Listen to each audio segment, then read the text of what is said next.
Peacock fuels your true crime obsession with exclusive new originals. John Wayne Gacy, Devil in Disguise. Clowns can get away with murder. And Epstein's shadow, Ghislaine Maxwell. She inherited Jeffrey Epstein's secrets. Plus the most bingeable crime series, Snapped. Sign up now at peacocktv.com. Oh, I've been running from the law. Hope they won't shoot me down soon. You're listening to 1041, the podcast that puts you on duty. I'm your host, Todd McComas.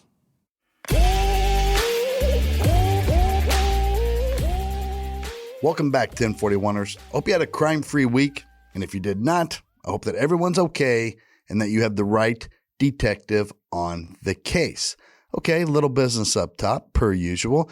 I'm doing stand-up in Lexington, Kentucky, March 25th through the 27th at Comedy Off Broadway, and I'm opening for the fabulous and hilarious and amazing Stuart Huff in South Bend, Indiana, April 2nd and the 3rd. I'm opening. So if you come to that show, I am not the headliner. Stuart is. I'll still do plenty of time opening for him. It's just a two-man show, but we're filming it for our documentary. Stuart and I are making a documentary together. We're nearing completion of filming, and this is the last thing to shoot. We're going to be using clips from that performance in the actual film. So if you come and be a member of the audience, it's likely you're going to be in the film. That's cool, right? I don't know if I can get you an IMDb credit or not, but you'll be there. You'll have the story. Maybe you can see the side of your face laughing real hard. That'll be awesome. So South Bend, Indiana, April 2nd and 3rd. Lexington, Kentucky, March 25th through 27th. Links to both of those show info pages and ticket buying apparatuses are on toddcomedy.com. Also, this episode of 1041 is brought to you by my friends at Blue Chew. What is Blue Chew? Well, let me tell you, I'm about to change your world if you're a little bit of an older fella. Blue Chew is a unique online service that delivers the same active ingredients as Viagra and Cialis, but in chewable form and at a fraction of the cost. Blue Chew's tablets combat all forms of ED and can help men gain extra confidence for when it's time to perform. And listen, you don't have to necessarily be an older guy. You don't have to be suffering from ED. I mean, this is a performance enhancer. If you're going to play like a champion, I say.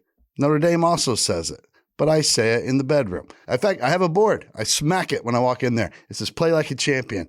And I smack it and I run in real fast and get to work. Makes me feel good.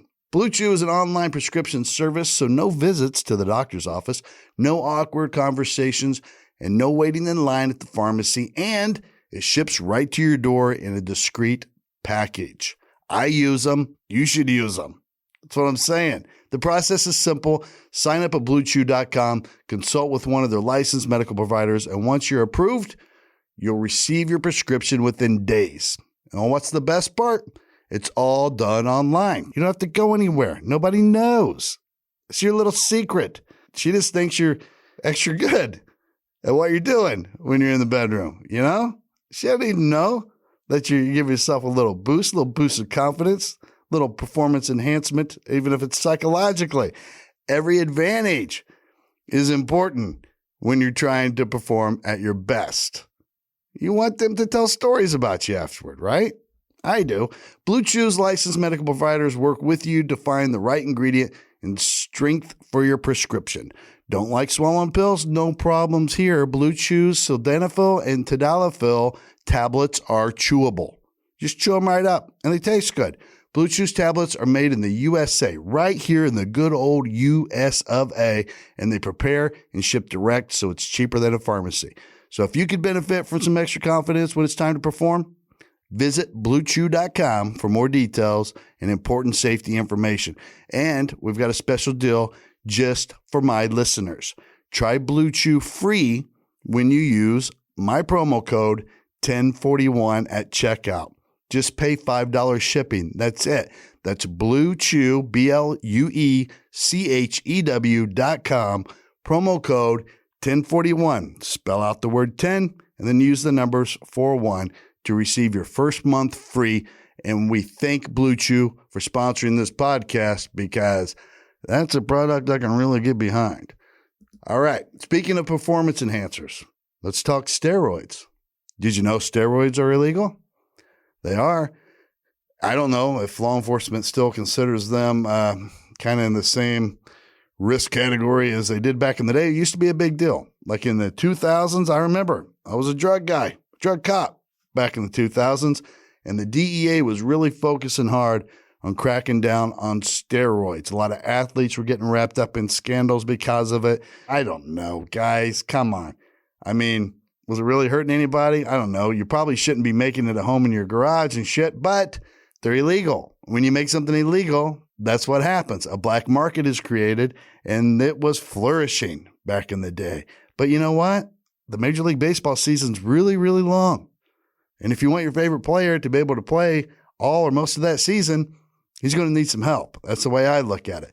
But people were going down. Big cases were being made. And one in particular is kind of the topic of this episode. Operation Raw Deal. So I'm going to read an article from the New York Times. I'm going to read from an article in the New York Times that's dated September 24th, 2007. The Drug Enforcement Administration said today that 124 people had been arrested across the country over the past 4 days in connection with the performance-enhancing drug trafficking ring. Officials said the investigation, named Operation Raw Deal, started with more than 30 Chinese companies which were shipping raw materials needed to make steroids and human growth hormone to manufacturers and labs in the United States and 9 other countries. This was a big operation. I mean, this is a huge conspiracy case, right? Since Thursday, the federal government has raided 56 sites in the United States and seized 242 kilograms of steroid and 1.4 million units of steroid dosage.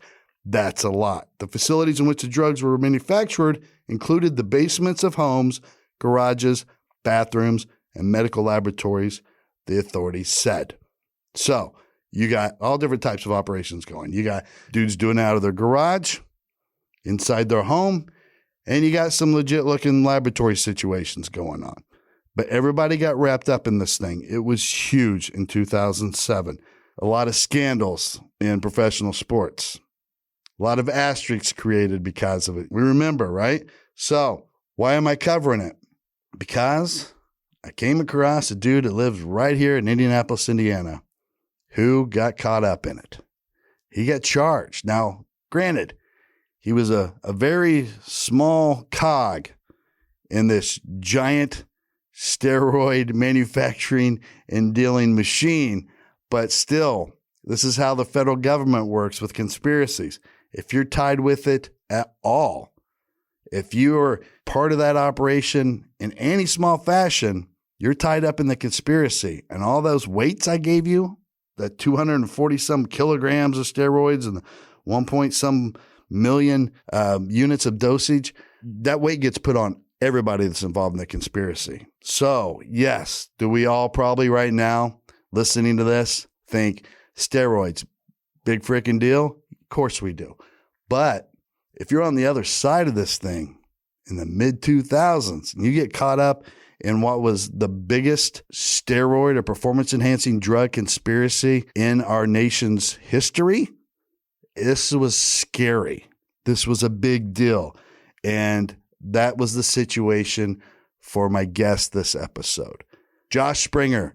Now, I came across him because my buddy Stuart Huff, that I'm making the documentary with, he came across him at a stand-up show. He said, hey, there's this guy at an open mic, and he was performing. He was telling the story about getting wrapped up in this giant steroid conspiracy. You know, he was trying to raise money, you know, by helping his uncle out, get some extra cash because he was trying to get married. He was saving money for a wedding and just, you know, got caught up in it because of his uncle. It was easy money, help his uncle out. Had no idea that his uncle was part of this huge, huge network and this huge operation that the DEA was about to bring down. They investigated this case in cooperation with Chinese authorities, the World Anti-Doping Agency, and the United States Anti-Doping Agency. I mean, they were all partnered up in this thing for 18 months. So there was a lot of work that went into it. And, you know, Josh Springer just out there hustling, man, trying to make a life. Helps out his uncle, makes him quick cash that he could keep off the books and off the radar for his girlfriend, so she wasn't alarmed that he was stashing money back and getting suspicious as to what it's for. He's trying to surprise her. And he gets caught up, man. And we're going to talk about what happened with it and where he's at now. You know, he's 3.5 years into comedy. He's a very, very, very successful businessman. He invented and owns the patent for the bottoms up beer dispenser. It fills your beer from the bottom of the glass or cup. It's genius. I've seen it. I've come across it a lot in this area because he's here. So this was like a big deal business. And every now and then you go somewhere cool and you see one of the dispensers that's integrated into this cool looking bar top or table, and you get to actually put your glass on there and watch it fill up like fast as shit from the bottom, and there's no head on it at all. And you get to drink it. It's great. So when Stuart told me that this comic who had this amazing backstory was also that guy, I'm like, I got to get him on the show. I mean, I get a mixed true crime and comedy and a success story, redemption, all the things that make these stories great wrapped into one. Let's bring him out. So he came here to bedroom number 4, and we had an awesome, awesome conversation. I really enjoyed it, and I hope you do too. So let's get to it.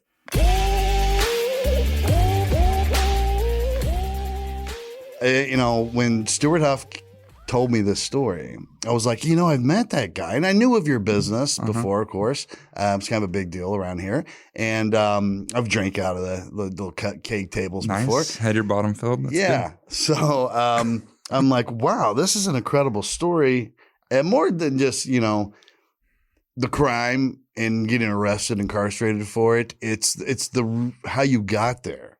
That's so interesting. It's an amazing story. Let's tell it. So it all starts on a beach in Mexico in Cabo San Lucas.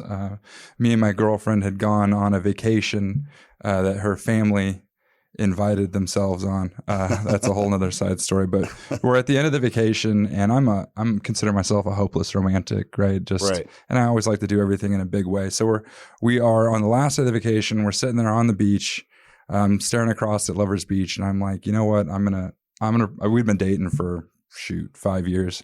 I'm going to propose to my girlfriend, but not only am I going to propose to my girlfriend, I'm going to save for a 2-week surprise vacation, and I'm going to do it on Lover's Beach in Cabo San Lucas. Okay. Right? Yeah. Big plans. Big plans. I'm young. I'm ambitious. I get back to the States and I start saving for this proposal.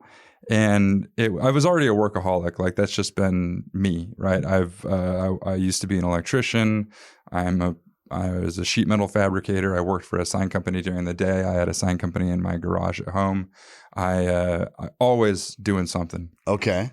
And I didn't realize how hard it would be to save in secret, right? Like I jokingly say, like I would call it mad money, like money that I had that if she knew about, she'd be mad that I had it. Right. So, well, and how old are you at the time? 24, 25. Okay. Well, at 49, I have trouble saving money and not secret. So, I mean, it's just saving money, period's hard for me. But you're trying to do this without her picking up on what's going on. Right. This is but the problem was that, so it was a super romantic gesture. But again, had no concept of just how difficult this was going to be, because I knew that I made lots of money doing side gigs, but I forgot that my girlfriend also knew that I made that money. Right. So, I firmly believe that at one point in time, she thought I was cheating on her.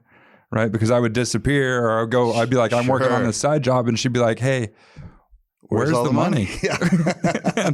and I'm working on a side job in my garage, doing some sign work, So I used to work for a sign company, had the sign company in my garage, but like all kinds of stuff, from truck lettering to like the sign behind you to the stickers. I used to be in that business for a bit. Yeah. That's my first job out of college. Very cool. Yeah. That's how I started my adult life, was a graphic designer at a sign company, and then just worked my way up to manage it. But So I was doing that, and I get a call from my uncle, and he says, "Hey, I'll pay you to come mow my lawn." And I declined because I knew two things about my uncle. One, he's on disability, and two, he has a very small lawn.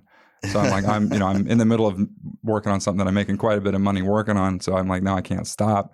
And he's like, I'll pay you $50 to come mow my lawn. So I'm like, shoot, I'll be right there, man. Okay, yeah. So I get into town, and I'm mowing his lawn, and he's got a new boat. He's got flat screen TVs. He's got a new truck.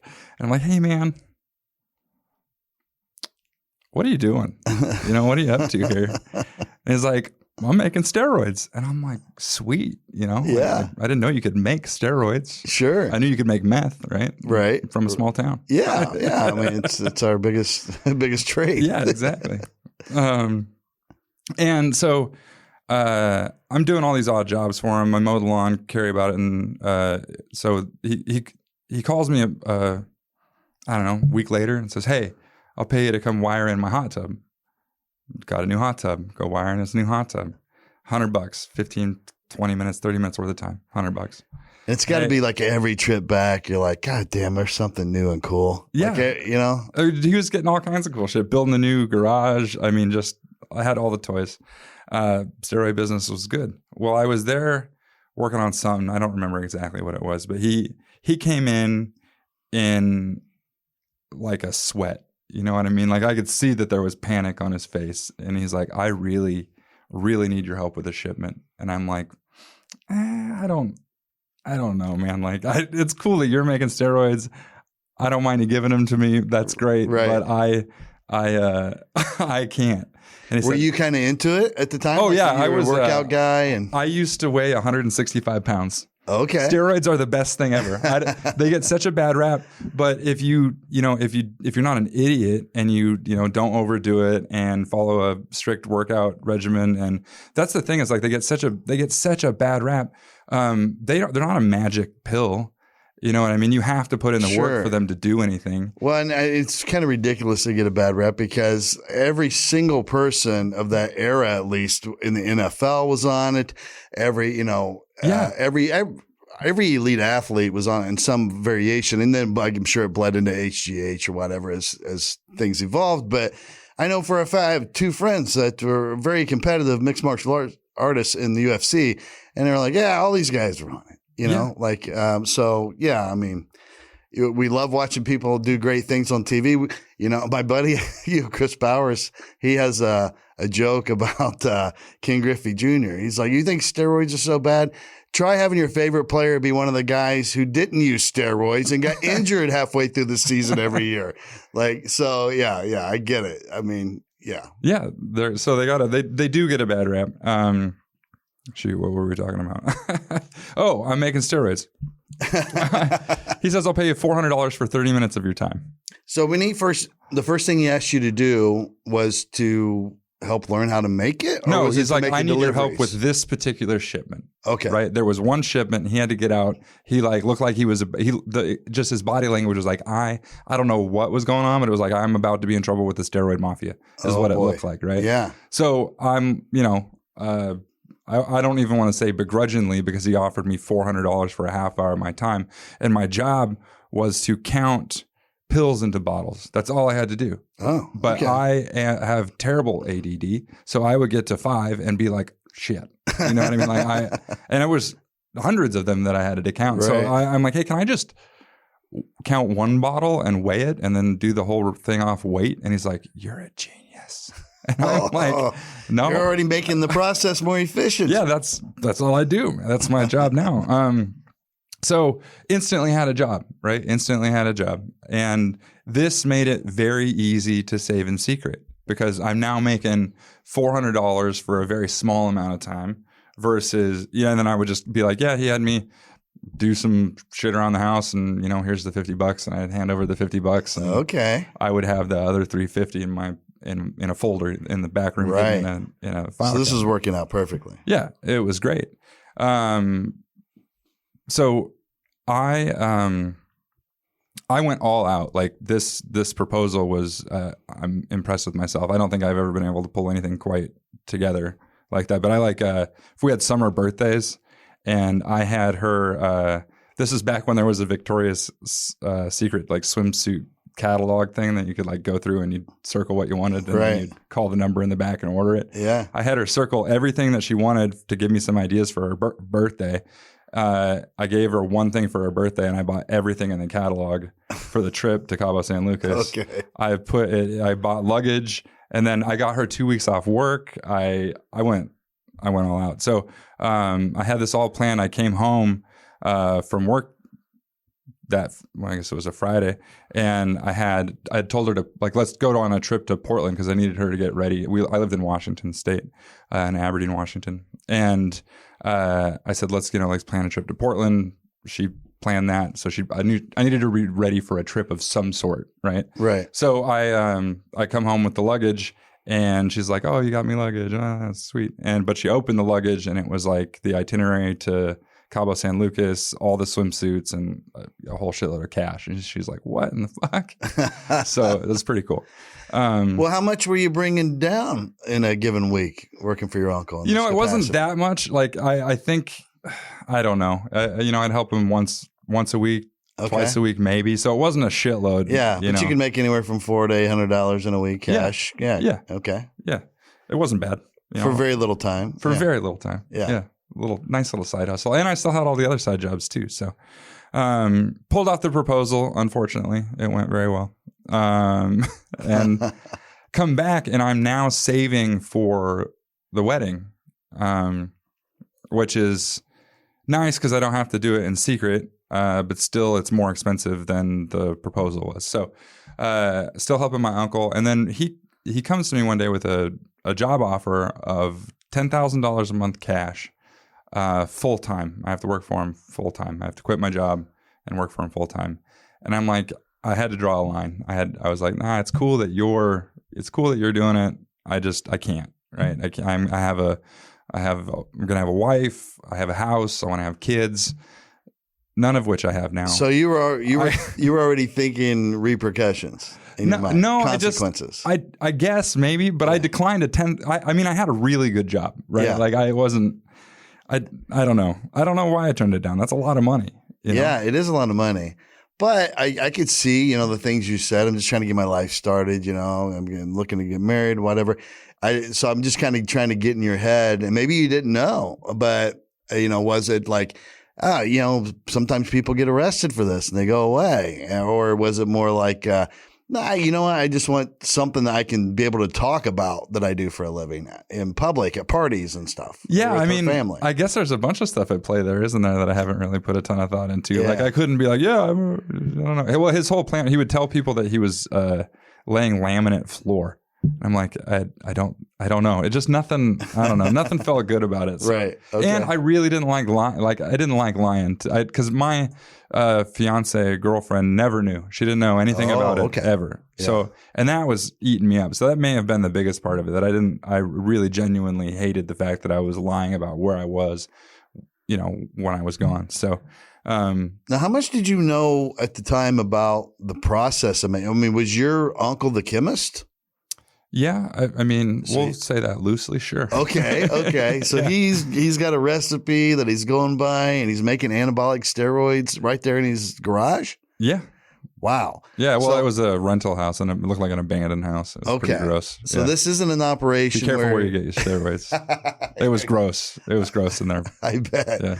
So this isn't an operation where he's making trips to Mexico and getting them and just no, they are being them. Manufactured from raw materials. Wow, that are right here from, in sleepy little Indiana. No, this is in Washington State. Washington State, that's right. Okay. Yeah. Okay. Yeah, Aberdeen, Washington. But yeah, there was a pill press, and there was a whole chemistry set on the the coil burner stove. Wow. Yeah, it was something else. Wow. So, but they were effective because you used them? They were great. Okay. They were great. They were the real thing. I mean, yeah. I mean, screw college. You know what I mean? Like, it's easy to become a chemist, evidently. You really don't have to go to school. Yeah, you don't have to go to college. I think if you have the recipe, you're good. Yeah. Okay. You can really do anything that you put your mind to. Sure. Making steroids, whatever, Okay. I mean, I own a huge company. I didn't go to college. So. That's right. And I'm a convicted felon. So, there's hope for everybody. Right. So he gives you this proposal, come on board, and, I guess it's $120,000 a year cash, 10 grand a month cash. So that's almost the equivalent of 200 grand salary at anywhere else. Yeah. So, that's some good quick math. And you turn it down. That's kind of what I like about the story so far is that you weren't just looking to make a quick buck or cheat the system or any of this stuff. I mean, you were out there hustling your ass off still on other jobs. You were just trying, you had a goal to accomplish, and this was all to achieve it in the timeline you needed. Correct. Wow. Okay. Yeah. Okay. So there's a fine line between entrepreneur and criminal, I think. Right? Well, I mean, sometimes they're one and the same. Yeah, no, it's true. I mean, look at big business today. I mean, they're criminals. Yeah, It's just shit, what can you get by with? Yeah. What can you not get arrested for? Yeah. So let's see. I'm saving for the wedding. So I'm clean. I'm out. Right? Okay. I'm out. Thank you, but no thank you. Thank you, but no thank you. But I mean, we're still friends. We still see each other on a pretty regular basis. His whole goal was to open a bar, which I'm assuming was to launder the money through, right? Great. I mean, a bar would be a great place to launder money through. Sure. So he buys the building to open this bar, and I'm still helping him with all these odd jobs. He's still paying me a ridiculous amount of money to do silly little things, wire things. I'm a pretty handy person, and also he needed a signed package for the bar, so I'm working on that for him. We're still around each other all the time. He and this other guy, he got somebody to take that job. Jeff is his name, Jeff Thompson, and so they're doing their thing. He's opening this bar. He quits making steroids, or at least told me he quit making steroids. Either, it doesn't matter. The problem is that the feds had already started watching him. Oh, okay. And then the actual feds. So DEA. Yes. Okay. Yeah. So they're watching him, and I'm still doing my thing with the side jobs and whatnot. And I had gotten a pretty big side job in probably the owner of the sign company I worked for, super great guy. We're still very good friends. He knew that I was trying to save for a wedding, and he was already letting me take like smaller jobs like truck lettering and shit, and do them in my sign shop at home. And I had probably, it was a little bit big. Like the company I worked for probably should have been doing this project, but I was doing it at my garage. Anyway, Farron's a great guy. I am now getting off work at normal and coming in and out of my windowless garage at odd hours, right? So the feds know that my uncle has quit making steroids, or at minimum moved his operation. Oh. They know that him and I are around each other all the time. You're always at his place. And they know that I am coming in and out of my garage at strange hours. Okay. So they think they've put two and two together. They think they put two and two together. But it's not what's going on. It's not what's going on. They were very disappointed. Or not, because I'm sure they have a great story to tell now. But so another very key piece to the story is that I had I don't want to say it was a disappointing bachelor party, but it was disappointing in the fact that a few of my very good friends couldn't come. And I was complaining about it to one of my friends / coworkers one day, and he said, "Don't worry, man, we'll come get you SWAT team style and take you on another bachelor party." Okay. This friend is notorious for giving up secrets. But I didn't think anything of it. It was just a passing comment, right? Right. But it also makes sense because this friend collects SWAT team gear, right? Because that makes sense because this friend has aspirations of being a bounty hunter, and that makes sense because this friend cannot pass the psych evaluation to be a police officer. So I didn't think anything of it. I went about my day, and 3 days before my wedding to my now ex-wife. It's very early in the morning, 5:30 in the morning or so. I'm getting up to go to the gym. She's getting up to go do wedding stuff. She leaves the house, but she leaves the front door ajar. 5 minutes later, SWAT team. Wow. Comes rolling into my house. A real SWAT team. A real SWAT team. 26 DEA agents. Wow. Yeah.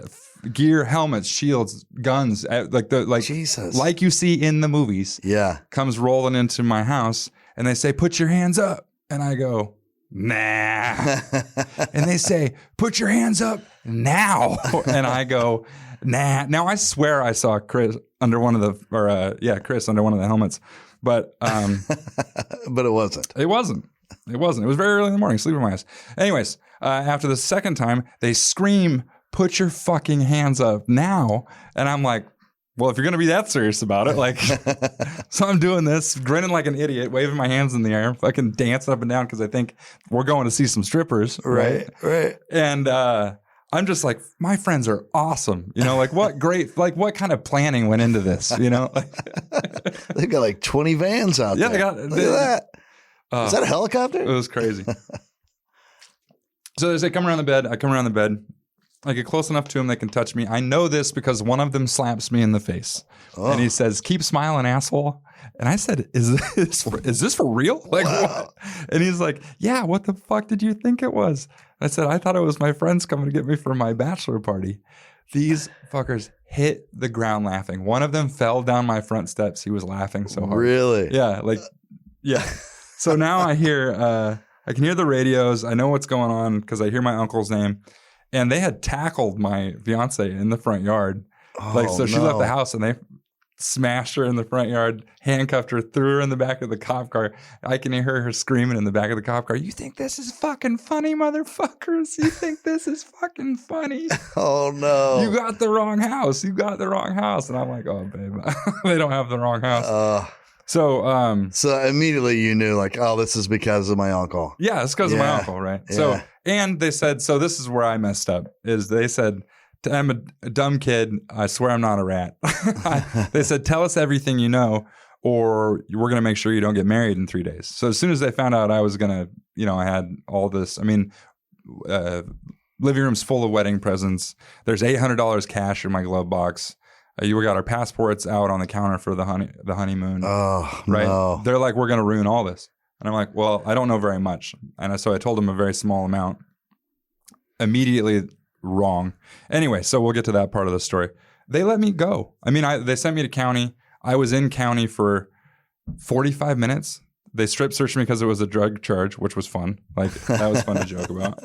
Like, "You're lucky you're lucky I just showered." That's what I said. I'm like, is your job really to stare at buttholes all day? And that's somebody's job. They have to do that. It's not a great job. You got to start somewhere. It sounds terrible. Yeah. Well, you were a cop for a long time. Yeah, right? Did you ever have to look at a butthole? No, that's more of a jail officer thing. Thank goodness. But yeah. Always we had a look at butthole guy. We just bring them in. Oh, like, you want to be a trooper one day, right? Oh, come here and look at this butthole. Are there drugs in it? Oh, shit. So I get out. Let me out. Like, it was 45 minutes. It was hardly nothing. So I get back and they had shredded my house. Like, had, in the cartoons where the cartoon opens the door and like the entire content spills out and just keeps coming out. They had taken every single item in my home and fitted in the bathroom. Wow. It was impressive. Like, the bathroom was full to the ceiling. They were doing it to be assholes. Yeah. But cops aren't kind, traditionally speaking, on search warrants, especially if they're not finding anything right away, because then they're like, they feel like almost like, oh, we got to dig through every single, like, there's got to be something. I promise you, they did not find what they thought they were going to. Right. They had me on the couch, and the last time I was at my uncle's house, there were garbage cans full of pills, steroids, just shitloads, and I had just stopped by just to bullshit. And he's like, "Hey, you want some?" And I'm like, "Sure." And he takes this FedEx bag and just swipes across the top like that and fills it like that, right? Full of So you got like almost a brick size stuffed envelope full of pills. Okay. Yeah, I probably should have described it with words. I'm over here holding my hands up like an idiot. The cop's holding this in front of me. He's like, "Are you sure you're not selling it?" I'm like, "No, I'm not selling it. That's mine." He's like, "This is a lot of steroids." And I'm like, That's not a lot of steroids. That's not a lot. That's not even close to a lot of steroids, man. But it was. And I'm actually really lucky they dropped the state charges, which we'll get to, because each one of those pills would have been a count. Like steroids are very illegal. They're as illegal as meth. Like, I cannot. Before going through that, I mean, I knew they were illegal, but I did not fathom that they were that illegal. I probably should have done some research before I. Yeah, I don't know how it's treated now. I left right before they changed all the levels of felonies and whatever here in Indiana. So I don't even know what those new ones are, but I used to when I was working. It was a pretty serious deal. Yeah. Man, especially heroin, LSD. They're throwing felony or federal counts at you. Yeah, then that gets really scary. It gets super scary. And actually the state charges would have been worse than the federal charges. We will get to that. So they essentially let me go, right? Like I had to go be booked. I get out. They let me keep the $800 cash I had. They let us keep the passports. They let us keep the cars. They let us keep everything. Meanwhile, like at my uncle's house, they impounded everything. They took everything. Yeah. Right. They let me keep everything. Right. So, did they find a bunch of steroids at your uncle's? I don't think they found anything. Okay. And that's probably why we became the stars of this thing, right? Right. So we wedding happens, super awkward. Right? Like my dad pulled us both aside, me and my fiance, and he's like, "Hey, you probably shouldn't do this." And that was smart, Dad. God damn it, that was smart. I didn't listen. Anyway, so wedding happens. It is now Monday morning. We're in SeaTac Airport, getting ready to go to Bermuda, sitting in the airport, watching the TVs, and I'm super optimistic. I'm like, this is all just going to blow over. It's going to be fine. Everything's going to be fine, and that's just my personality always. But we're watching the TVs, and on the TVs, it's Operation Raw Deal, largest steroid bust in U.S. history, arrested in correlation, Ray Ross, Jeff Thompson, and Josh Springer. They picked 3 fucking names. This was a global steroid ring. And they picked 3 names to run. And it was mine, my uncle's, and this other guy's. Wow. Yeah. It's on every headline from New York to Washington State. It is on ESPN. It is everywhere. My phone immediately blows up that morning because people are reading the paper. They're waking up to Josh. They were just at my wedding. And they're picking up the morning paper and reading, arrested in largest steroid bust in use. There's got to be a different Josh Springer. No, it was like me. I just went to his wedding. I was just at his wedding. Yeah. No wonder his wife looked like she was so fucking pissed off, and rightfully so. Anyway, oh God, that Operation Raw Deal. I love the names because, I worked in our drug unit for a long time here, and it was always a big deal coming up with the operation names. You actually had meetings about it. And they're just made up. Yeah. Sometimes you'd end up with some really bad ones. Raw Deal's not too bad, I guess. Wasn't that a Schwarzenegger movie? Raw Deal? I think so. I don't know. And then that's probably why they came up with it, because Schwarzenegger, a big steroid guy. I thought they were supposed to not be related to each other. I don't know. I did some research on this for the joke I'm writing, but anyway. So, I took one phone call, and that was from my aunt, who was like, "Are you a drug dealer?" And I'm like, "Well, not really," So, I get on a plane. I go to Bermuda, and this is a long time ago now. Like, this is where there was no cell phones in Bermuda, right? So I got to shut my flip phone and be done with it for a week. I didn't have to deal with it at all. Yeah. And I came back, and it had lightened up substantially from the madhouse that it was, as I was literally getting on the plane with my phone exploding. And I'm like, the media got a hold of it, blew it out of proportion. Everything's going to be fine. About 2 weeks goes by, and I get a call from my attorney, a small town attorney in Aberdeen, Washington. He says, "Hey, got your paperwork here. Not good news. Why don't you come to town and we can talk about it?" So I race into his office. He slides a stack of paperwork across the table, about a half-inch thick. He's like, "They got you on a conspiracy charge. You're looking at 5 years in prison." And I'm like, "What? You don't?" I'm like, "You don't know what you're talking about. You're some small town." I didn't say this, right? But I was thinking it. Like, sure. What do you know? Yeah. You know what I mean? Like, so I'm like, all I did was package some. I didn't do shit. And he's like, "No, they got you on a conspiracy charge." And I'm like, I didn't know what that meant. I mortgaged my house. I took $26,000. I found the best drug attorney money could buy, or that I could afford with that money. I sent them the $26,000 retainer. I sent them the paperwork. He calls me up a couple days later, and he's like, "They got you on a conspiracy charge. You're looking at 5 years in prison." Oh, And I'm like, cost what? me $26,000. $26,000. It had some benefits, and it's fine. So he said, all you can do is cooperate. I'm like, well, there's no more cooperating I can do. I don't know anything. I actually learned more from them than I knew, which was kind of neat. It was a huge deal. Like my uncle he had a pretty Well, I was going to say, booming steroid business. the DEA usually works slowly and methodically. Like that's not usually like them to just like get some quick information and then go do a bust. Like they work shit up for months. Sometimes years. I will tell you, quite startling to see pictures of yourself from very far away. Yeah, I bet. Because they're showing me like all the stuff they have, and I'm like, dude, that's. Oh, and then like they were like, isn't your wife supposed to be going to work right now? And I'm like, oh boy, she took the day off to do wedding stuff, yeah. right? And I'm like, fuck, that is terrifying, terrifying. And so, and they are terrifying. Your life, you are owned by them right now at this point, right? Sure. There's nothing you can do, and they're calling every other day, threatening to come back and cut up my floorboards. They're like, we know you know more. We know you know more. And like, it was absolutely terrifying.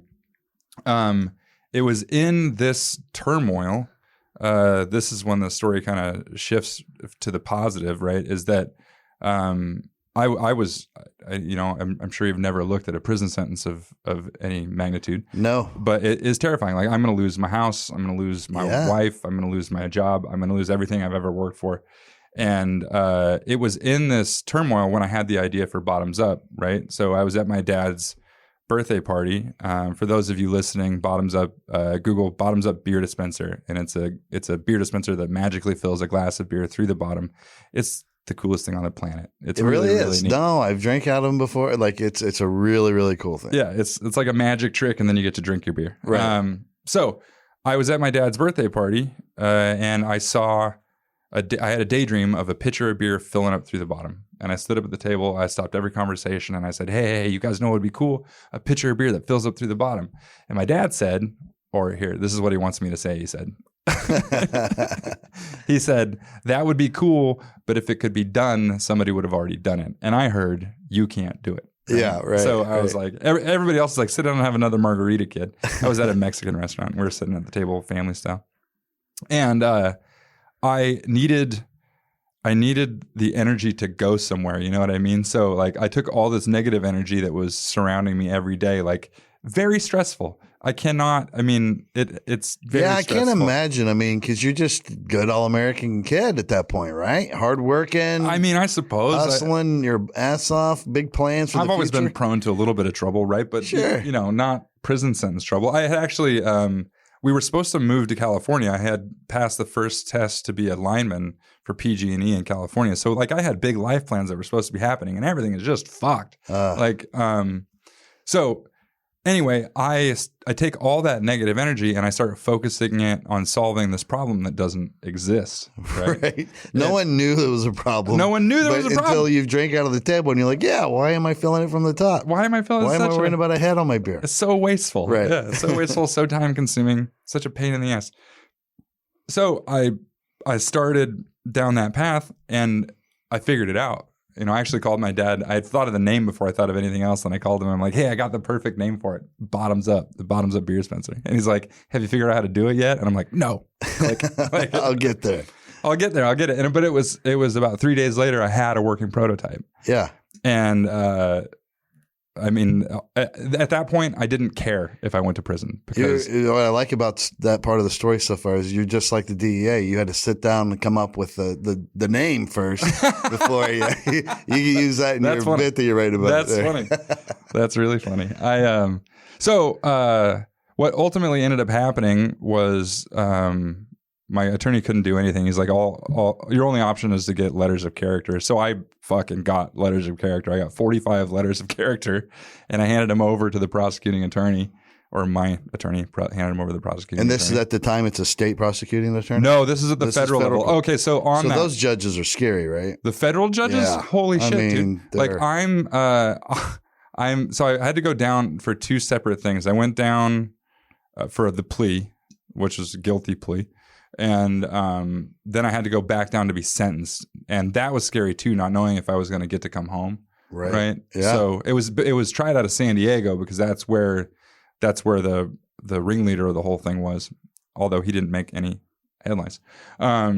God, you're there helping your uncle out, trying to make some cash to get married, and you're tied to a whole conspiracy ring that's ran out of San Diego. Out of San Diego, all the way no to idea that Asia. part of Apparently, people were executed in Asia, man. Like this is that were part of this. that conspiracy? were part of it. Yes. Wow. Yeah, because the laws are different there. Yeah, right? you can't get caught bringing that in. Yeah. No. So, anyway, we're talking about. So these judges, I'm being sentenced, yeah. right? Like Judge John A. Houston is this guy's name. I'll never forget Judge John A. Houston. But he, like, the guy in front of me, he got a year and a day, right? And you know what that means? That means you don't get to go to little boy prison. It Right. means you have Yeah, to, you you gotta add go to that the big day one. and you now have to go to big boy prison. Yeah. And I'm like, shit, what does a year and a day mean? And my attorney's like, Yeah. this guy's having a bad day and I'm next, right? So, this is another funny part of the story is that I had never owned a suit before, right? Sure. And I went to Men's Warehouse to get a suit, and they're like, what do you need it for? And I'm like, court. And now in hindsight, the suit was a perfect court suit. Like I have business suits now and they look primo, right? Like I look good. I put on I look at pictures of myself in that court suit and I look so it's like one size too big everywhere, and it just looks like I look good, but also like you should feel sorry for me. Yeah, yeah. You know, like I'm like that suit salesman knew what he was doing, right? Probably because he'd been in that position before. But by the time it was all done, I handed over the 45 letters of character. And by the time it was all said and done and they'd finished the investigation and everything, the prosecuting attorney actually wrote a letter and he's like, hey, dumb kid, wrong place, wrong time. Absolute bottom of the totem pole. There's not one single person lower than him in their involvement. Okay, well, good for him. Yeah, great. Yeah. That was nice. Yeah. He's like, we could probably just let him go. He's already been through a lot. Yeah. And the judge goes, we can't do that. And I'm like, what? Son of a bitch. So the judge goes, we'll give him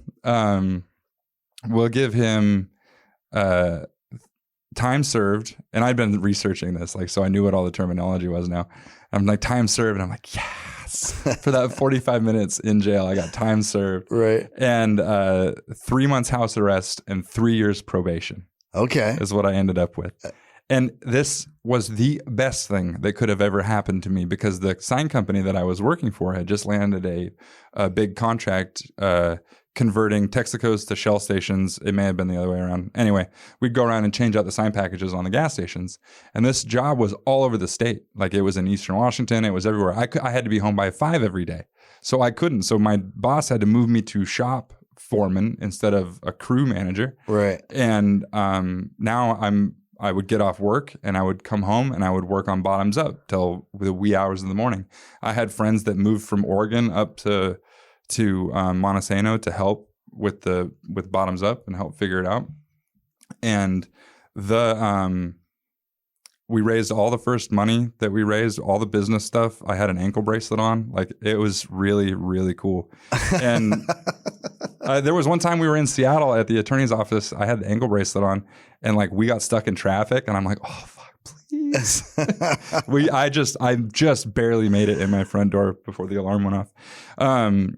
Anyway, so we're shopping bottoms up everywhere. We're seriously just kids, you know, like, and don't know what to do. We have the idea. We have a working prototype, no money whatsoever.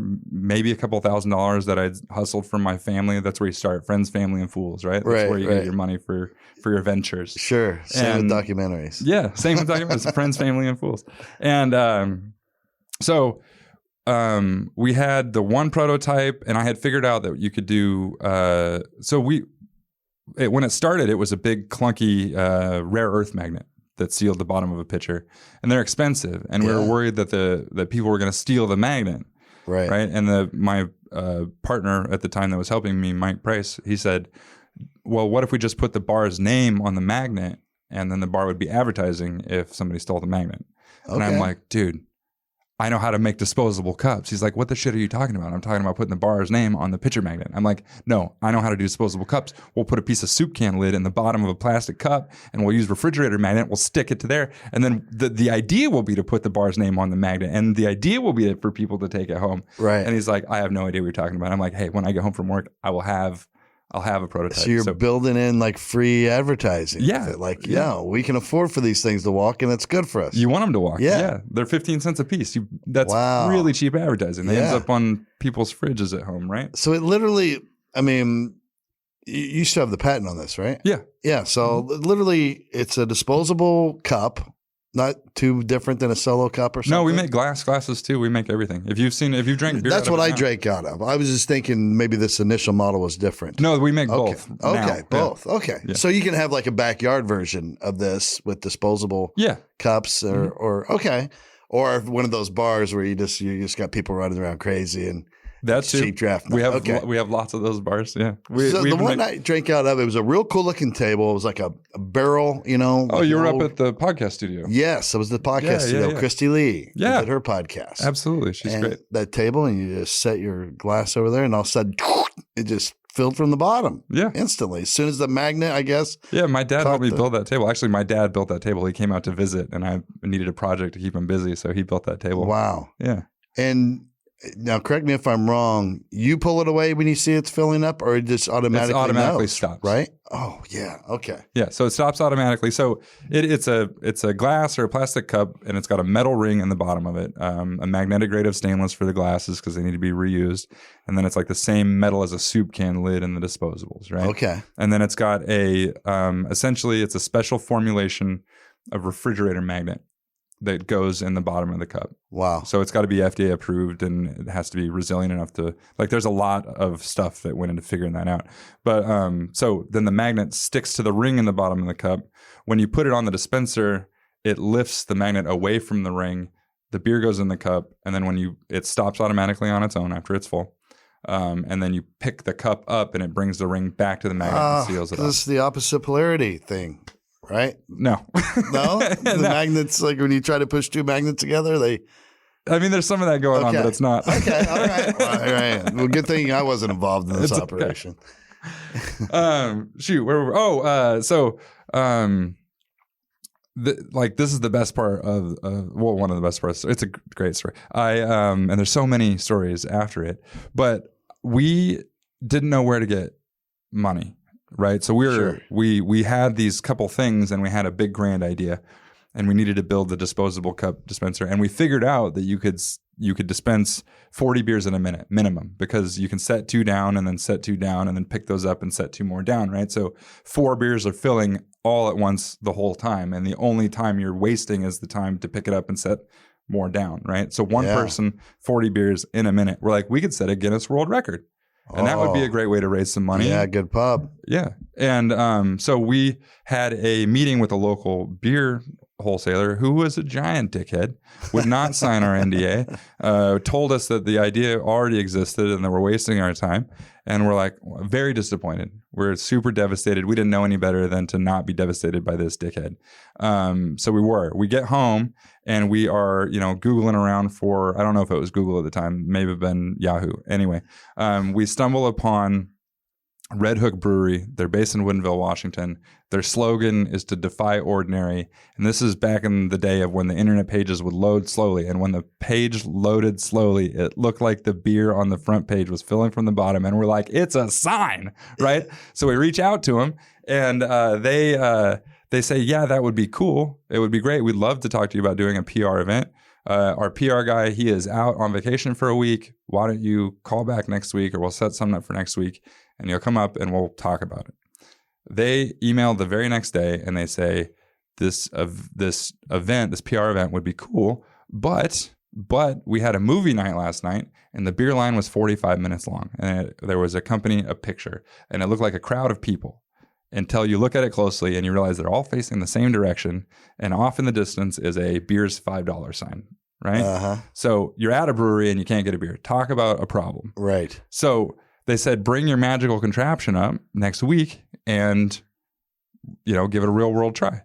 The problem is that magical contraption didn't exist, just the one prototype and the one plastic cup. Yeah. So I get home from work that day and I'm decompressing to my wife at the time. And she said, could you do it? And I said, yeah, I could do it. I'd have to take the week off work though. And this is the nicest thing that person has ever done. She said, let's do it. We'll put the bills on the credit card and let's just give it a go. So that's what I did. I took the week off work. We worked. Oh, and why I knew I had to do it was the day of the movie night was the day I got to cut my ankle bracelet off. So we worked literally, it was 6 days, almost 24 hours a day, a group, just me and my closest friends, drilling holes in the bottom of cups, gluing rings in with double back tape. We used painted steel because I couldn't get my hands on food grade steel. So those first cups are made out of like metal siding, right? And they were great. And so we make them, but then the event rains out. Right? Oh shit! Right? Yeah, but that's okay because we sent them a video and we're like, we don't care if we can, because they'd moved it indoors where they didn't need to serve that many beers, and we're like, if we serve one beer, we will consider this a success. Right. And we sent them a video of a beer filling up. What's really funny about this is that it was late and we needed to keep our energy up, so we have System of the Down playing in the background, right? And this is back before like you'd take a video but nothing had speakers on it, right? So you couldn't listen to it back; you could just watch the video, or only computers had. So, anyways, in this video clip, there is the lead singer of System of a Down just screaming "fuck," right? So we send this up to Red Hook, and we got there, and like 3 of their executives are waiting for us. They're like, "We don't know what we just saw, but you absolutely come up." So we get there, and we never did anything else with the people at Red Hook Brewery, probably because we look like meth heads, because we had been working 24 hours a day, 6 days straight. I had just cut an ankle bracelet off, and I quit. That was it. That was our first public debut. I put in my 2 weeks notice, and I've been doing bottoms up ever since. Wow. Yeah. So, man, the ingenuity that it took and the drive to get it even to that far. I mean, I'm pretty sure if you had wanted to, you could have been Pablo Escobar of steroids. Like you know what I mean? Like if your uncle could have really used your brain, but you weren't interested, then of course by then you would have got involved just at the wrong time. But if you could have been early, pre-operation, I like to think if I was involved, I wouldn't have never gotten caught. Right. If it was my steroid. You sound like you're a little smarter than maybe the rest of the crew. Maybe. Yeah, I don't know. Although I've had my fucking teeth kicked in on this adventure. Like, this is the first podcast I've done post-COVID about bottoms up. So thank you for having me and having me in person. I would have said no. Yeah. I would have said no to a Zoom thing. Right. So they're just not the same. No, they're not. And so when you get to that point, now how many of these other prototypes did you make in that week that you had to crank them out? So there's one initial prototype. You should actually come by our facility. It's on the Upper West Side in Park 100. Come by for a tour. There is the one pitcher filler, and then there is the disposable cup unit that we took to Red Hook. And then each thing we used to raise a little bit of money. The pitcher filler raised maybe $7,000, maybe like 7 to 15, somewhere in there. The next one that did the disposable cups, that thing put on a show. Like we used that to set 62 beers in a minute. I think it might be the Jesus. One person, 62 beers in a minute. And at the time, we thought that was the angle, like high speed beer service for stadiums, and that's how we approached it. It turns out that is not at all how we ended up going to market, or how we're not. That's not what we don't even care about stadiums right now. Okay, I don't give a shit. They're very hard to work with, and I can get to that if you want me to. But there was that dispenser, and then nobody could wrap their head around that. I've learned that people really lack imagination, right? So you'd have this. It was a big box, about this big as the table, 3 feet across, 2 feet deep, and people would be like, "I got no room for that in my bar." And I'm like, no, it's not this. It's just the dispenser part. Right. Right. So then, so this is the most fun part, is that like we have been cash constrained the whole time. Right. And because of that, we had to get really creative with how we designed everything. So, like when you come look at the valves and the dispenser, you're like, shit, I can't believe you guys came up with this. And we came up with it because we didn't have any money. You know what I mean? Like it was the constraints of not having the money that made us be so innovative. Right. It never is the other way around. Yeah. Money kills innovation. So you and your team are you doing the design and manufacturing? Yeah, of I everything? taught myself how to use SolidWorks, and we couldn't afford to pay anybody to do it. So I had a buddy that worked for Freightliner. He got me a bootleg. He'll remain nameless. He got me a bootleg copy of SolidWorks, which is a 3-dimensional design program. It's like very your expensive. draft CAD system, whatever. Yeah, and hooks me up with that. Does the first rendering, and then he doesn't have time to help anymore. So I'm like now teaching myself how to use this program, teach myself how to use it. And so one thing that is interesting about beer is it's a liquid, but it's a liquid inherent with a gas, which makes it very volatile, right? So that's what causes the foam, is that there's gas combined in the liquid. And that makes it very hard to dispense, because if you disrupt it in any way, temperature, pressure, agitation, it just turns to foam. right. And to automatically start and stop the flow of beer with a valve, there's no valve that exists that does that. So actually the majority of our intellectual property is not in the cup and the magnet. It is in the valve that starts and stops the flow of beer, because there was nothing that would do it at the point of dispense like that. So we had to design a valve to do it. So first we had to design the cup. That was the easy part. Now we have to design the valve to start and stop the flow of beer. And then we have to design a valve to start and stop the flow of beer that meet the power requirements of, again, we didn't have any money. So to run, 120 volts to the point of dispense requires all these UL listings and stuff and all this, like hundreds of thousands of dollars in certifications that we couldn't afford to get. So we had to design a valve that ran off 24 volts. DC. Jesus. All right. So, I mean, you're ripping this stuff off like very nonchalantly. None of you are engineers. None of us are engineers. Just dudes, smart dudes, obviously. But so like to put it in perspective, like my dad would ground me from the garage when I was little. Like that was the worst punishment there could ever be. You can't go use the tools and mess around. Because you just wanted to be out there making shit. I just wanted to be out there making shit. Yeah. Okay. So, but I mean, and again, we didn't know what to do. Like you think about, like, we're surrounded by products, right? Like, and how did any of it get to where it's sitting right now? Were you able to purchase it and set it there? That's why, like, if we have an apocalypse and there's only a bunch of people like me left, we're fucked. Because I can't recreate anything once it's broken, like I'm it's excited gone. about the apocalypse. Yeah, right. Yeah, because I'm going to rule the world. Yeah. You're like plumbing the way we did it sucked anyway. I mean, yeah, I cannot wait for the power to go out. Like me and my whole crew are like just chomping at the bit for that to happen.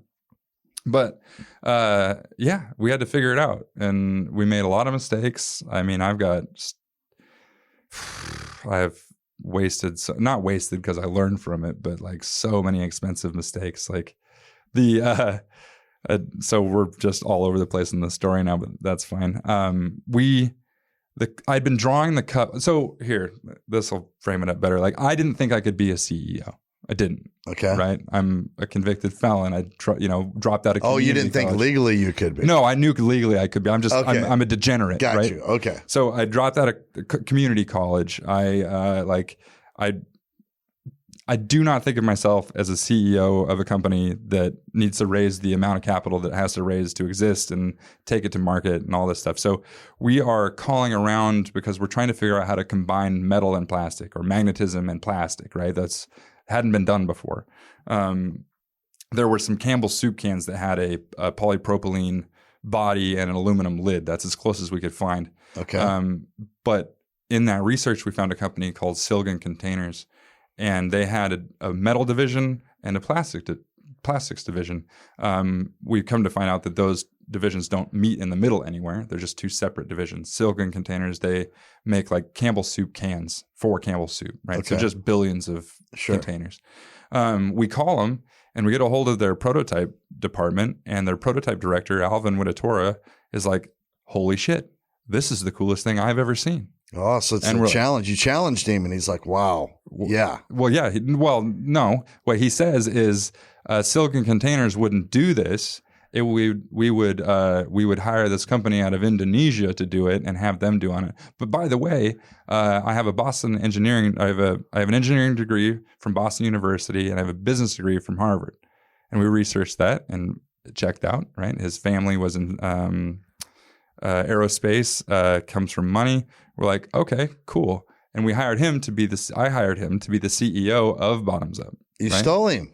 We didn't steal him. He did it in his spare time, right? Oh, okay. I didn't have any money to hire him, but his performance, his compensation was based on his performance. So we were smart enough to do that. This guy shit the bed. Like he was, we had to fire him because he wasn't living up to any of the things that he said he would do. Oh, wow. Okay. And it turns out the company in Indonesia, he was Indonesian. It was his family's company. Oh, so he was trying to funnel all this Jesus. stuff off. Shyster, as shyster could be. And still small investor in Grin On Industries because, anyway, that's the name of the company. My company's name is Grin On Industries. Keep your grin on. I like that. Right. Yeah. Anyway, they started making the cup for us. And I'm like, I had been drawing what I wanted on a napkin since almost day one. Like I have the drawing somewhere. And he's like, no, let's let the cup guys do their thing and figure it out. They sent us one case of cups from the manufacturing company in Indonesia, right? And also at the time, and you talk to a lot of business people are like, it needs to be done overseas. And that's the first thing they say, China, Indonesia, Sure. Taiwan, whatever. I assume it's just, it's exponentially cheaper. It's exponentially cheaper, but you lose. It's been my experience that yes, it is a lot cheaper, but by the time you get it here and you throw away half of it that doesn't work. Okay. And because there's no quality control there. The extra time that it takes, you are at a loss, if not washed. Okay. Well, that's good to hear, actually. So yeah, it's called onshoring. Yeah. So we on everything that we can possibly make in the United States, we make. Anyway, we get one case of cups made, and I won't get into the details of why they work or why they don't work, but one case, perfect. I'm like, okay, we'll order a container of cups. We get the container of cups just in time to do our first trade show with Anheuser-Busch, which I haven't even told that part of this. That's a fun story too, is how we even got hooked up with Anheuser-Busch in the first place. But we get them just in time. We didn't get to test them, but we get them just in time to go to our first trade show with Anheuser-Busch for our debut with Anheuser-Busch. This is a big deal. It's Anheuser-Busch. Every one of the cups leaked. Oh, no. Every one of them, to the point that they got the nickname the Leaky Cup by the end of the trade show. So it actually turned out to be a benefit because it stunted our initial launch with Anheuser-Busch, which we were not prepared for in any way, shape, or form. Sure. Like you think you are, but like that, you got to be careful. Like I talk to people, and everybody's looking for that big break, and that is not what you want, especially if you can't afford it. You know, I got a lot of money from Anheuser-Busch, and I pissed it all away trying to keep up with them. Yeah. Like, and then some. Like, I've learned a lot. Let's say that. Well, that's a good lesson for future entrepreneurs or current entrepreneurs. It's kind of like, I don't know, can we compare it to most things in life? Like in entertainment, like everybody thinks they want to go on a late night show to do comedy, but you know, the advice you always get from vets who have been there and done that, or well, don't be in a rush to suck, you know, like, because you don't want to go on that late night show until it's already like you should have done that years ago. That way you're guaranteed to do well and you'll benefit from it. Yeah, no. So kind of the same thing? Yeah, no, absolutely the same thing. So actually, that's what's been one of the things that's been so fun about stand-up comedy is the parallels between a startup and, you know, running a startup and figuring out how to do that and stand-up comedy are unrivaled. I mean, it's the same thing. But I've been able to take all these lessons I've learned from starting the company and apply them to stand-up comedy. Sure. And like, I'm not trying to get an Instagram following. I'm not trying to do any of this shit. I just want to be able to talk to the crowd right now. Before I do it, like, I want to when people, because my whole goal is to turn this SWAT story that I just told, the steroid story, bottoms up story, into a 2-part special. because I know that's never been done before, right? Right. Or that I know of. Sure. So I want it to be a 2-part special where you're very intrigued the first part, and you want to come back for the second half of the story. So the first half of the story will be the SWAT story. So 2 45-minute spots, SWAT story, and then the story of Bottoms Up. Yeah. So that's my goal. Right. But this is a 10-year plan. You know what I mean? Like I don't plan on doing it tomorrow. I've just started working on the SWAT part of it. Thanks to Stuart's help, I'm up to about 17 minutes of just SWAT story. That's great. Yeah, I'm having the time of my life. But I like how you're breaking it down already. And it's just, I mean, it's just seems to be your personality. You get it, like with your business, and even before that with just hustling and working in general. You had an advantage over other people because of your work ethic, and obviously you just were handy as fuck. I mean, you could make anything out of anything. I can make anything like out MacGyver. of it. Yeah. MacGyver was my childhood hero. Oh yeah, I bet. And actually, I thought it was bullshit that he got to use duct tape. Yeah, it's kind of cheating, right? Yeah. Yeah, that's cheating. You I can't agree. duct tape that shit together, MacGyver. Yeah, I agree. Angus, that's his name, Angus MacGyver. Yeah. And now you're applying it as you're getting into stand up. You're like 3 years in now. You said 3.5 years in. But you're in no hurry, and that's the worst. Like I was the same way, and I didn't start. You started at what, 34 and a half, 35 ish. Yeah. I started 38, and I don't know. I guess because I'd already lived a life, I was super cautious, and I as soon as someone told me, don't be in a rush to suck, or don't be in a rush to be a shitty headliner, was the big saying.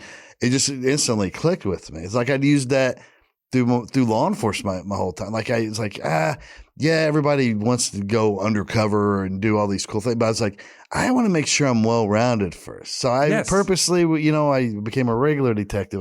I worked with auto theft for a while, which was like quasi undercover. I just wanted to make sure, and I did some temporary assignments with Drug Task Force. I wanted to make sure like I was going to do well once I got there. Yeah. You know what I mean? And that's the way you should look at it. Yeah, and it's the same way with this. So it's a good lesson for everybody. But it's a very original story, obviously. So it's going to do great. I mean, hopefully it's my machine story. I mean, yeah. I mean, the best advice I was ever given in stand-up was by Dana Gould. And I don't know him at all. I just got the privilege of hanging out with him for like an hour at Morty's Comedy Joint one weekend. And he said to a bunch of us, wasn't just me, but he was like, your only job in stand-up comedy is to live and report. Just go out and live, and then take it up on stage and report. Like that's all you got to do. Now the key is, and that's the best recipe, right? Because personal stories always do better than anything else. I mean, as a general principle. Yeah. But you have a very unique story. I mean, Jesus, this ring, the steroid ring, was huge. The DA involvement. I'm sure there's even more layers to it. You said people in Thailand were actually executed. Yeah, I can't. I mean, don't quote me on the places or people, but yes, that criminal of an offense over there. Yeah. I mean, it's a big deal to traffic drugs into Thailand. I think actually one of the guys in the States committed suicide. I need to do some more research on it. It's been so long. But. Yeah. So this was a big deal, and it was all the rage. Like it was. I remember this was right at the height of all of it too. Because I remember just 2006. I think I got into the drug unit here. Oh, I'm wanting to say 2000, probably 2004, something like that. So I remember the mandates coming down, and DEA always coming up and grabbed us to help on steroid cases. Like that was the big thing. It was like everything has its little time, like meth labs had its like 4 or 5 year run. And I don't get why they ran it steroids so hard. Like I mean, baseball was so much more fun to watch when it was steroids were involved. Right? You know what I mean? And Lance Armstrong, what the fuck, man? I know. Leave that guy alone. Everybody was on him, man. Any elite performer was on him. And it was so dumb. But it's the same way with like, what number one funding, what got funded more than anything in my era of being a narcotics detective? Weed. Like our marijuana eradication unit had more money than they could spend. And all they did was fly a helicopter over a giant field, come down, land it and then go out with machetes and cut it down, and nobody would ever go to jail. And they would get paid so much overtime, so much funding. They had helicopters and all kinds of support. And what a terrible thing to eradicate. Yeah. Weed's the best. I know. It's so funny how the government will just pick something and then say, and demonize it. And then you have all these other real world things to worry about that don't get the funding and the attention. It's weird. Like pill addiction now, I guess, is probably the big thing. Oh, I'm Heroin. from an area where that just destroyed. Like I have more dead friends because of drug overdoses and suicides than unreal. All unreal. heroin related, not all heroin related, but like a lot. Yeah, it's rampant, and especially with the fentanyl and stuff. So now it's become a big deal because the cartel started putting fentanyl in it. But before that, heroin, much more dangerous drug with a lot more violence surrounding it than weed. But if I wanted to go work a weed case, I could get all kinds of money and stuff for it. But if to go work heroin or something, they're like, well, you can go out there if you want, but we don't want to bounce around the hood for little buttons of heroin. I'm like, but that's a big deal drug, Yeah. It's so weird. That's a drug destroying lives. Yes, like, it is. Really, truly. It's so weird. So I'm of the school of thought. I'm a libertarian. I'm not afraid to admit it. But the best way to fix all of it would be to make it all legal. Yeah. Because then you could control it. Yes. You can't control things that are illegal. It's totally true. It's totally true. So we actually we bumped into that a bit because and this helps wrap your mind around a little more and something that you can actually think about. So at the University of Nevada, Las Vegas, that's where we got our start with Bottoms Up. Like it's the first place that actually gave us a real shot. Okay. They serve beer on a college campus at the sporting events. Oh, cool. And the one of the guys there, Sean Core, great guy. He's the reason he brought us in. And he's like, you know why they don't have any alcohol problems? Because they serve booze in the stadium. You know what you can do if you serve booze in the stadium?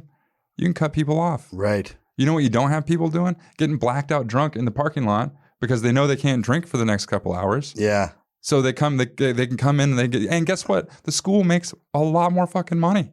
Oh, yeah. It's a very simple principle. For one, if you force people to work around the law, bad shit's going to happen, right? Now I got an hour and a half to get shithoused before I go in there and watch the ball game. So now I'm pounding beer. Let's do shots. And then you don't realize by the time you take your seat, you just fuck yourself, right? Yeah. And now you can't behave like an adult. And we've all been guilty of that. Right, yeah. That's why I've been there a million times. But, if I know I can get alcohol there, I'm like, we'll show up a half hour before and we'll get a good seat and we'll get some beers at the game. Exactly. So it's the same principle. And I'm wondering now, because of the timing of it, and I didn't know the scope of this thing, or I would have Googled this ahead of time, but 2006, Operation Raw Deal, it's a West Coast operation. I'm wondering if this had any ties to what Sammy the Bull Gravano had going on. Well, I can't remember when he went down for I don't know. Steroids. We'll have to Google that because that would be interesting if those two things touched. Because he was in the Federal Witness Protection Program and went down some point earlier mid 2000s for some kind of huge steroid ring. Maybe. So, or maybe his was ecstasy. I might have that fucked up.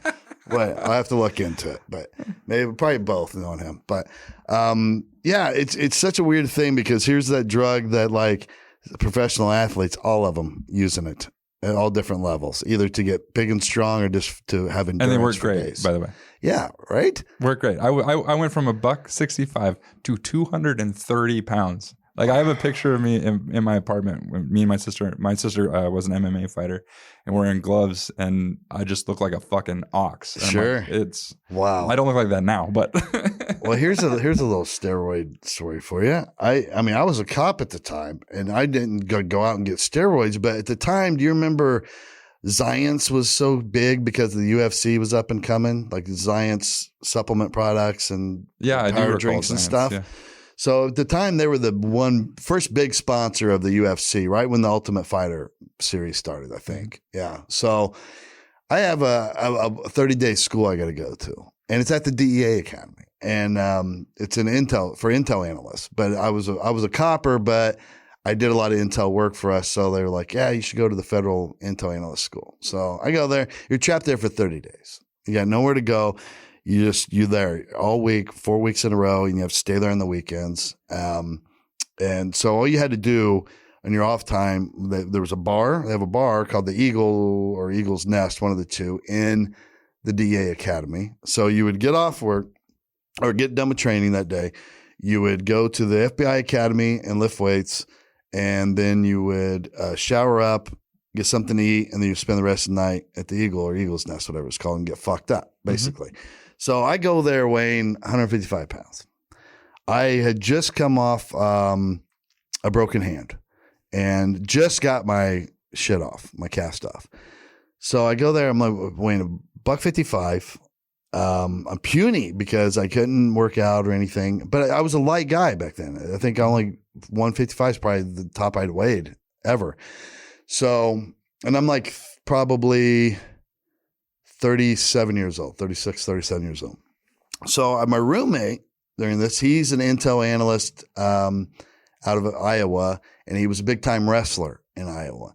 So he's all into the science stuff or whatever. And he's like, we'll go work out every day or whatever. And I was like, I don't know, I just come off this broken hand, dude. I don't even know if I can hold the bar up on bench. So he's like, let's go to the little PX store there. And so we go there and we buy a bunch of the science shit. Now there was one particular supplement there called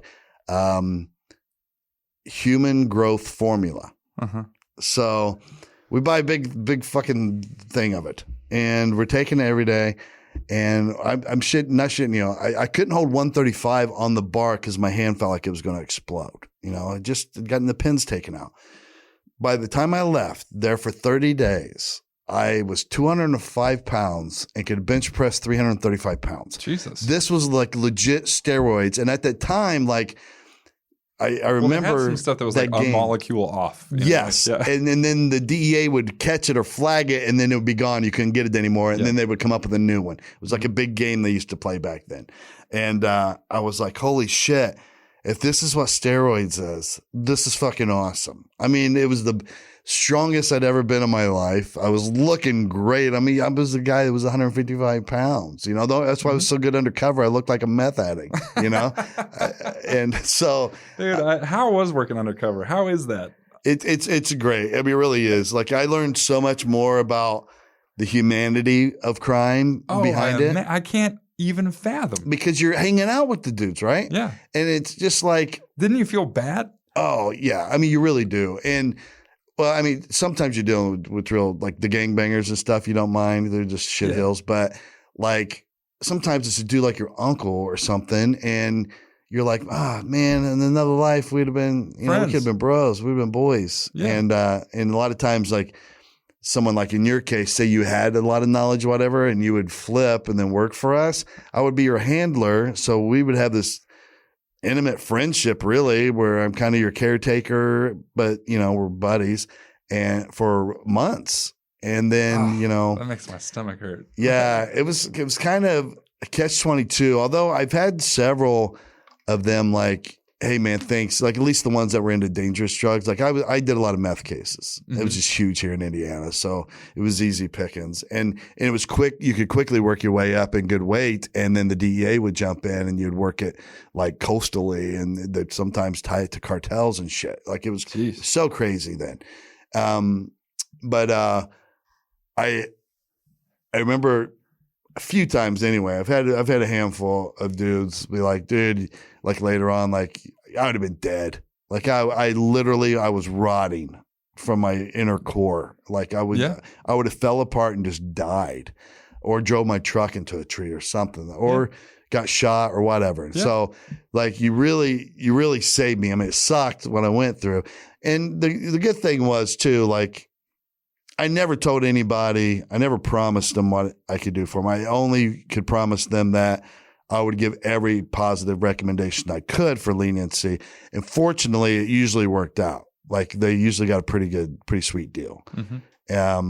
because I tried not to, like in your case, if you said, I don't know very much, I didn't try to push that, you know, like I don't want to force him to do something that he's not already in, you know what I mean? Like then I'm causing you to be more involved than you were. Like it's bullshit. Yeah. So I only really signed somebody up if they were like, yeah, I'm deep. Like I know everybody and I'll help you. So you'd never like force somebody up the chain. No. Yeah. No. So that'd be terrible. Yeah. Cause then you're causing them to get more involved and then you're putting them more at risk of just the inherent danger of being in the game anyway. Yeah. So I never liked to do that, but you know, there was a lot of conflict because, you know, you get to really know them as people and you're like, oh, this is just a dude that just got caught up, you know, and some of those guys, it's just, they were raised in that environment.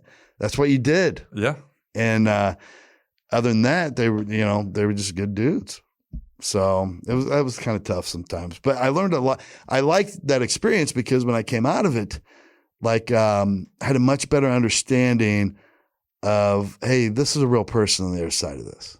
And I think a lot of cops, especially what's going on today, forget about that. Like the guys that raided your house or whatever, like tore it to pieces and slammed your girl down the ground. Like, come on. I mean, do we need to do that? We didn't need to do that. I think the situation was in hand. You're going to win, bro. You have fucking 40 of you. Like, you can just knock on the door. Hey, come to the door. Just keep your hands where I can see. Can you imagine what had to be going through their minds when they entered my home and I was grinning ear to ear, waving them off? Right. Like, what? Let's go see some titties. Yeah, like, Chris, you son of a bitch. Like, they'd have been losing their shit. Yeah. That's such a funny story. I can imagine it too. Like, these guys had to, like, you wait for funny shit like that to happen when you're a cop. So I'm sure they lost their shit over it. Yeah. But it's a great story. And I'm so happy for the success of Bottoms Up, you know, and I'm glad we passed one time we were both drunk. Very drunk. And you don't remember it. So you were more drunk than I was.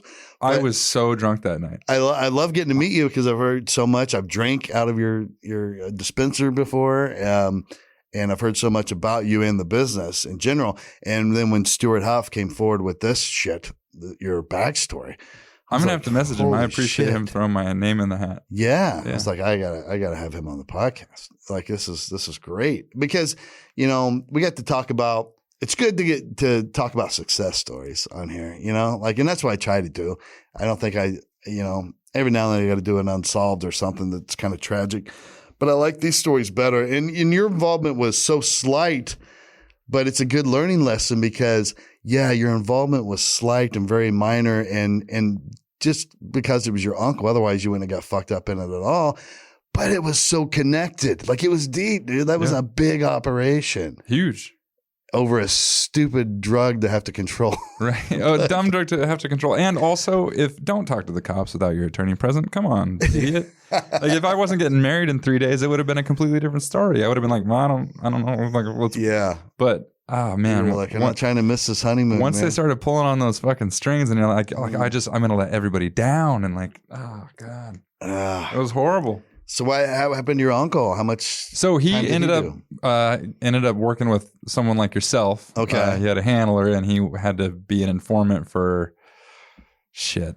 I don't know how long, a while. I want to say over a year. So that had to be terrible. I would have rather just done time than have to do that. But so he had to do that for a while, and then ended up doing a year in prison. But it wasn't hard prison. It was more like a camp, summer camp type thing. Yeah. So like it was actually in an apartment building.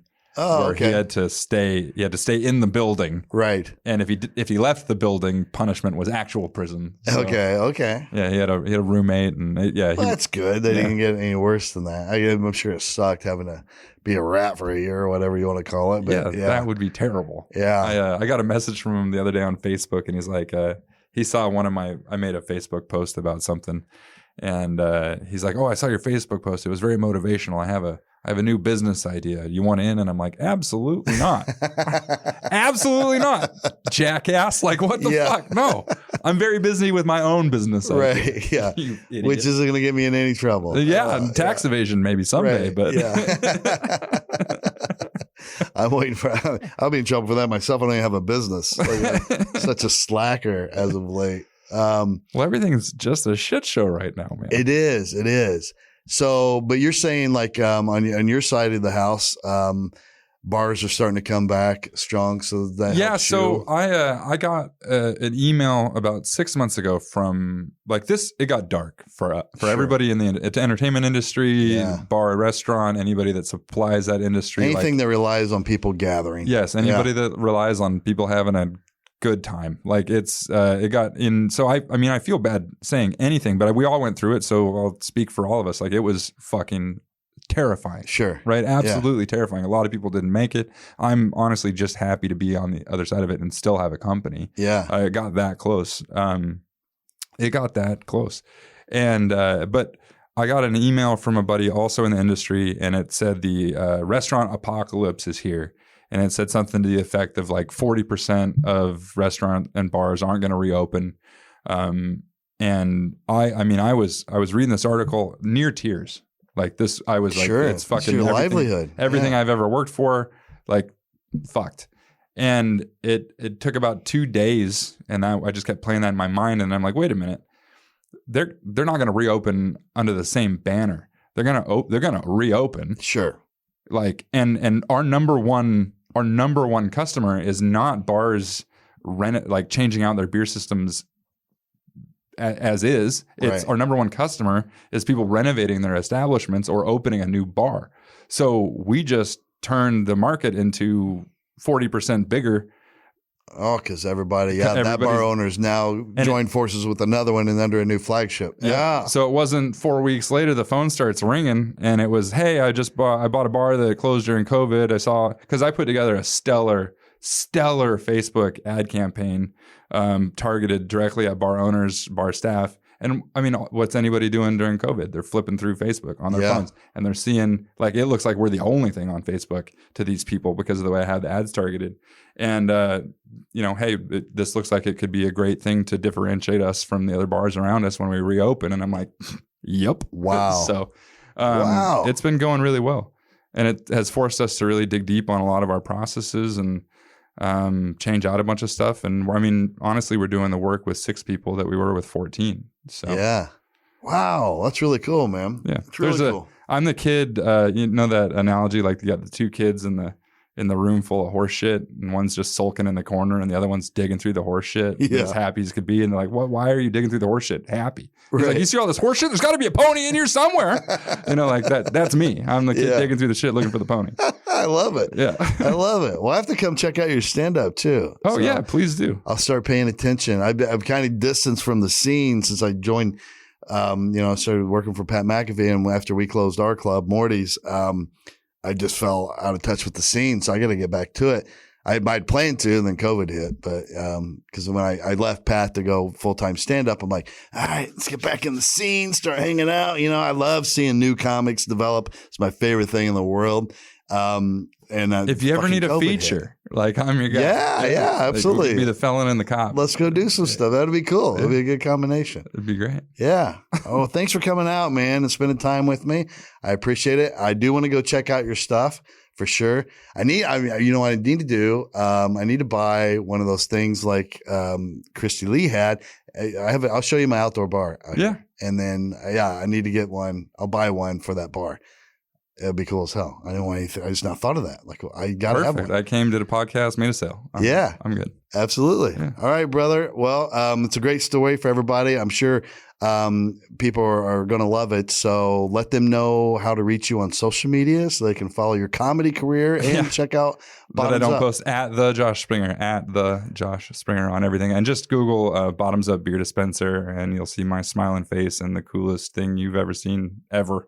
It's seriously, I can't oversell it. It is the coolest thing ever. It's the coolest. You can't get enough of just watching it, let alone filling up your own beer and drinking it. I still grin like an idiot when I watch it fill up. I mean, it's amazing. Well, awesome, man. Well, it's a great story. Again, I can't thank you enough. And I'm glad you came out the other side, not only from this, but from the thing with your uncle. And it would have been interesting, though, to see you kind of run the show and become Pablo Escobar. But next adventure. Yeah, next life.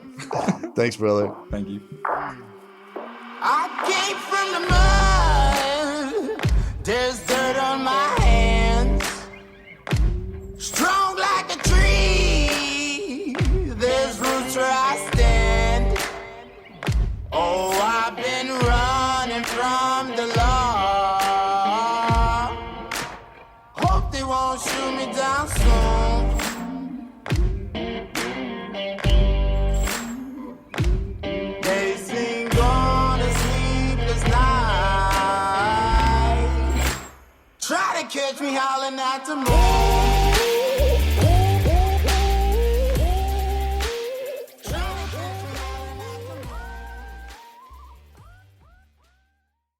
Cox can help make your home smarter and your life easier.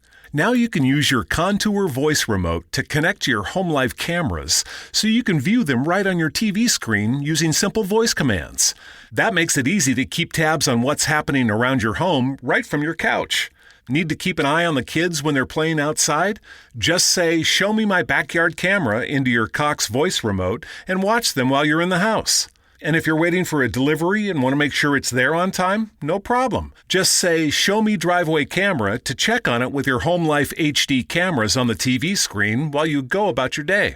When you live in a home powered by Cox Internet, you can stay connected to what matters and let Cox take care of the rest. To learn more about all the benefits of your connected home, visit cox.com/thisishome today.